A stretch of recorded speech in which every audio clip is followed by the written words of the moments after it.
Saludo, su programa Paradigma Legal con ustedes. Gracias por estar con nosotros como siempre. Y para nosotros es en verdad una gratitud que podamos conversar y podamos interactuar como siempre con la intención de exponer nuestro mensaje y nuestra opinión con relación a un determinado hecho o hechos que puedan vislumbrar acontecimientos de reflexión y que podamos sacar nuestra propia conclusión al respecto. Hoy, Paradigma, como siempre, buscando la información que pueda convenir con lo que el nombre propiamente del programa tiene, pues procura acontecimientos que puedan tener una explicación más allá de la propia realidad o en el concepto futuro, verlo como el hoy.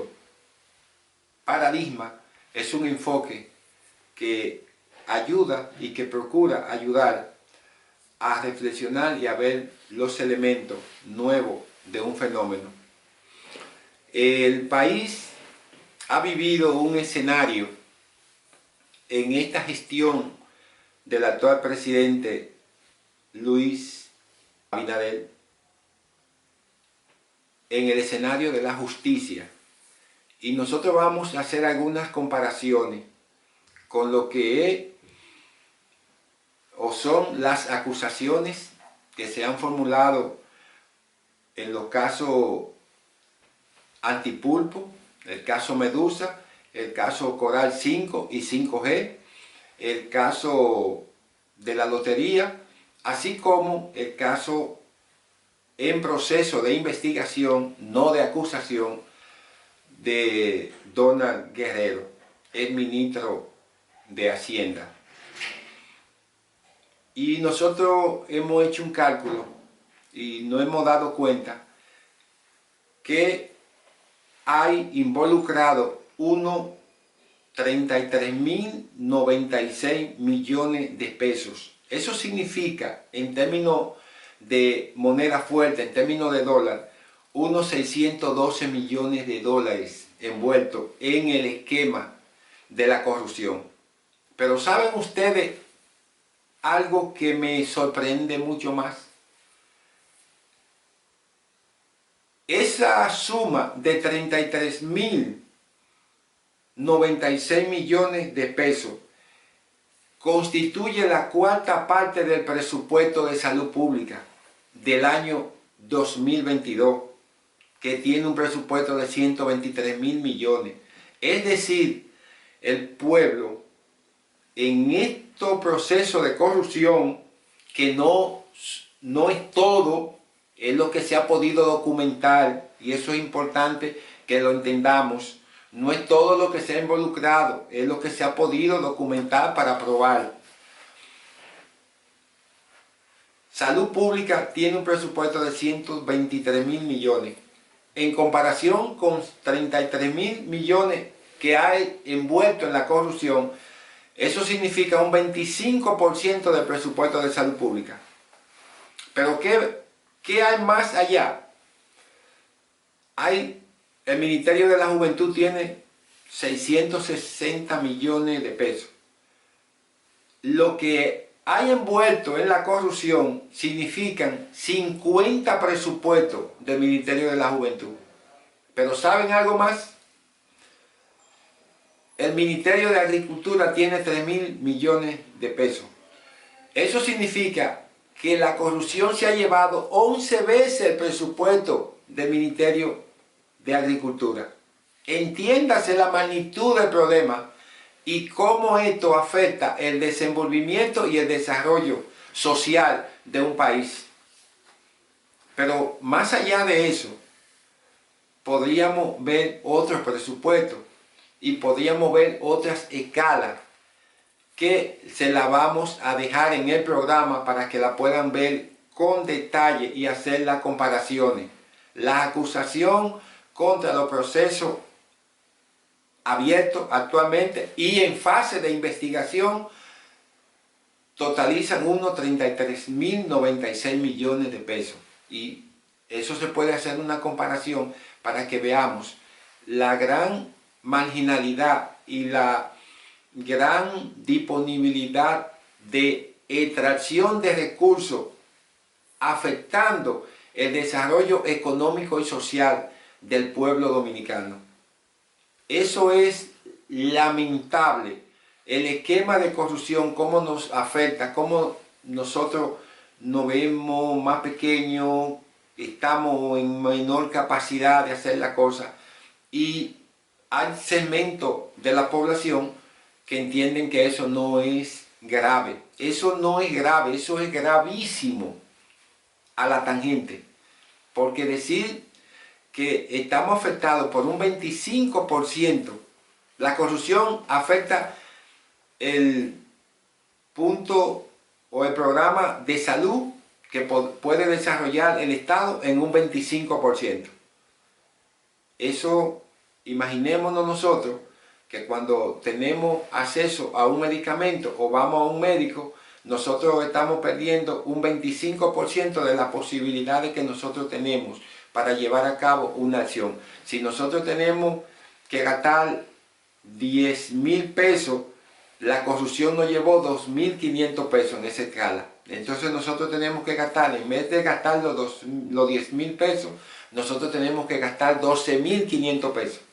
Porque hay 2.500 pesos que pertenecen a la corrupción. Eso es alarmante en un esquema de dinámica económica, y poder ver cómo estas cosas desde un punto de vista lógico y en el esquema de desarrollo, en el esquema del dinero, cómo esto nos afecta, cómo esto nos disminuye. Eso mismo podemos hacer, por ejemplo, en comparación con el presupuesto de obras públicas, y estoy enfocando presupuestos pequeños y presupuestos grandes. El presupuesto de obras públicas, 48.000 millones. Eso significa que hay una diferencia entre la corrupción y el presupuesto de salud pública para un año de gestión gubernamental solamente de 15.000 millones de pesos. Entre 33.000 y 48.000 hay una diferencia de 15.000 millones. Eso se ha llevado, si eso lo llevamos a un punto medio, nosotros estamos, o la corrupción en el término de lo que son las obras públicas, se ha llevado un 66%. Porque hay un esquema de un 33%, porque hay un 66% por encima de lo ejecutado, o de lo previsto, o del programa establecido en el presupuesto. Entonces, todas esas cosas marchan a nivel de retroceso. Si esa evaluación la pudiéramos hacer o se lleva a educación, tenemos el mismo panorama. Simplemente que educación, en este caso, tiene 231.000 millones de pesos, que a eso habría que hacerle buscar una media, y eso es como una sexta parte de lo que es el presupuesto de educación. Estamos hablando de que de cada 100 pesos la corrupción nos lleva como 17 o 15 pesos. Eso es para que veamos a qué espacio, a qué lugar nos lleva la corrupción. Todavía, en este escenario, nosotros, paradigma legal, entiende que los casos que faltan deben de expandirse y abrirse naturalmente. Entendemos que esos casos toman un tiempo y llevan un proceso, porque demandan una amplia investigación, y justamente la Procuraduría General de la República no tiene los recursos, ni económicos ni humanos, con que abrir tantos expedientes o llevar a cabo tantas investigaciones, porque, a decir verdad, es sumamente alto el costo de la corrupción. Pero la Procuraduría General de la República, y debe ser esto una voz popular, una voz de exigencia, que debe de incrementarse el presupuesto a esa institución, porque tiene que enfrentar demasiados problemas, y sobre todo problemas que afectan nuestra propia estructura interna de desarrollo. No podemos avanzar cuando la mayor parte de los presupuestos están afectados por la corrupción. Hay un fenómeno que gravita negativamente, y es que estamos dejando una gran proporción del dinero que podemos llevar a cabo y que podemos desarrollar en manos de particulares, solamente por la gestión de usar el Estado como un trampolín de fortuna, como un trampolín de escape, como una búsqueda de riqueza más allá de lo posible, haciendo un delito social que no tiene ejemplo. No tiene ejemplo la categoría y el análisis. Y eso lo podemos vincular a un elemento sencillo. Por ejemplo, ¿cuántas personas pudieron haber perdido, o cuántas personas pudieron perder la vida o perdieron la vida durante el proceso en que fueron clausurados o cerrados los hospitales, que eran 56 hace varios años, desde el 2012, de la gestión del presidente Danilo Medina? Los hospitales tuvieron la mayoría intervenidos. ¿Cuántas personas pudo perder la vida por esa causa? Eso no se sabrá, pero en esos términos, haciendo esa comparación, nos damos cuenta cómo nosotros manchamos negativamente, o cómo el proceso de la corrupción nos afecta tan negativamente en la posibilidad de nosotros llevar a cabo desarrollo económico y desarrollo social, y posibilitar a la actual generación, a las futuras generaciones y a lo que vienen, un desarrollo mucho más sostenible. Ahora mismo se ha hablado de que el país, y eso lo han reconocido instituciones internacionales, goza de una gran estabilidad y una buena expansión, y eso da fortaleza interna en términos de lo que es nuestro desarrollo.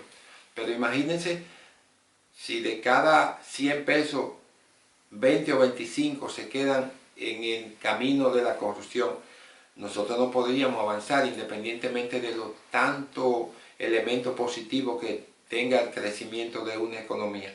¿Por qué? Porque eso merma la capacidad y la distribución y la equidad.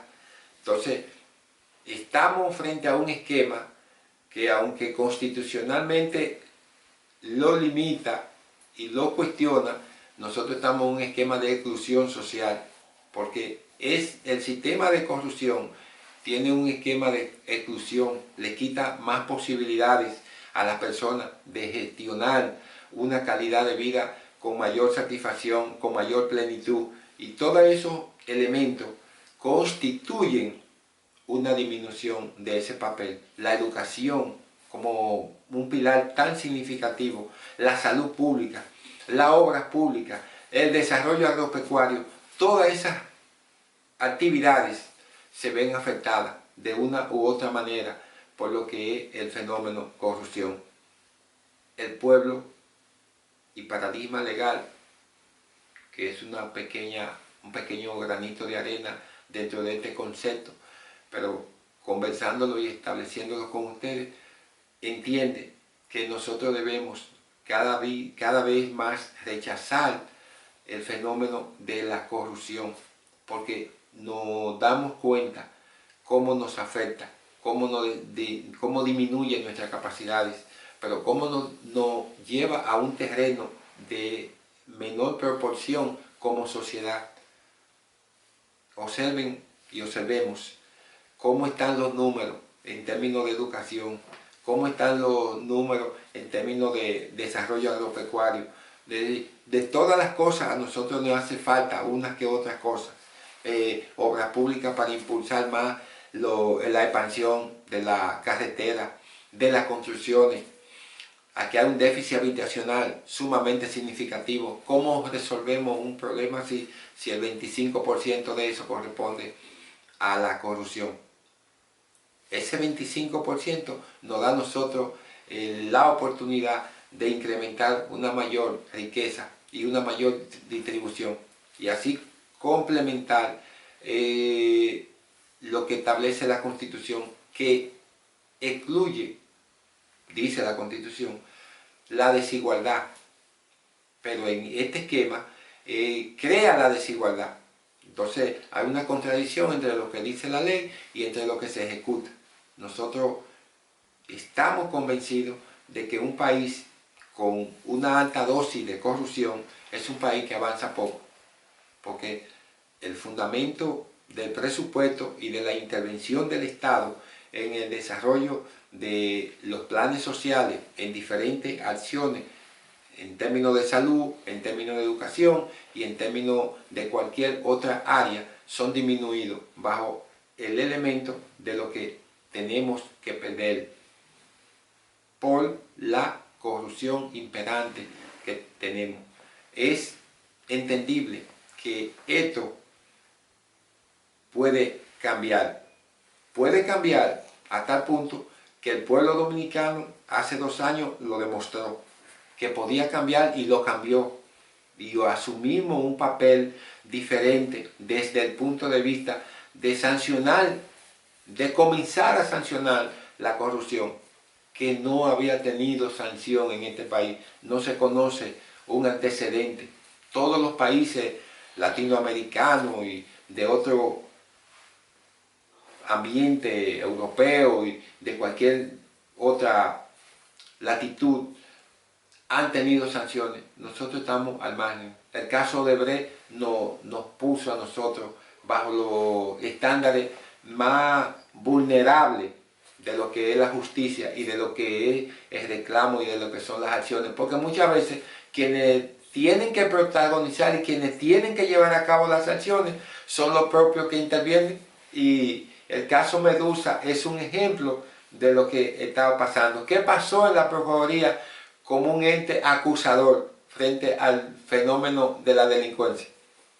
Y todo eso nos pone de relieve en un punto para reflexionar con relación hacia dónde vamos. Muchas veces las instituciones son hijas del delito, y el delito nace en las instituciones.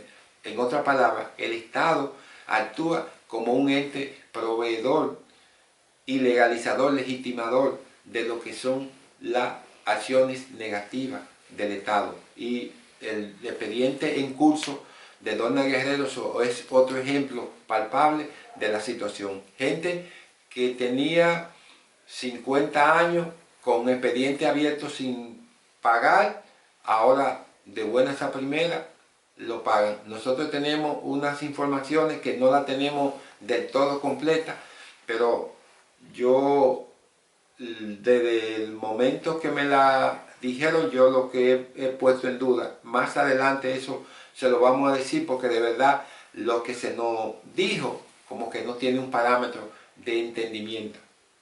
Se escapa de nuestra capacidad de entender, de razonarlo, porque no se piensa y no creemos que sea lógico.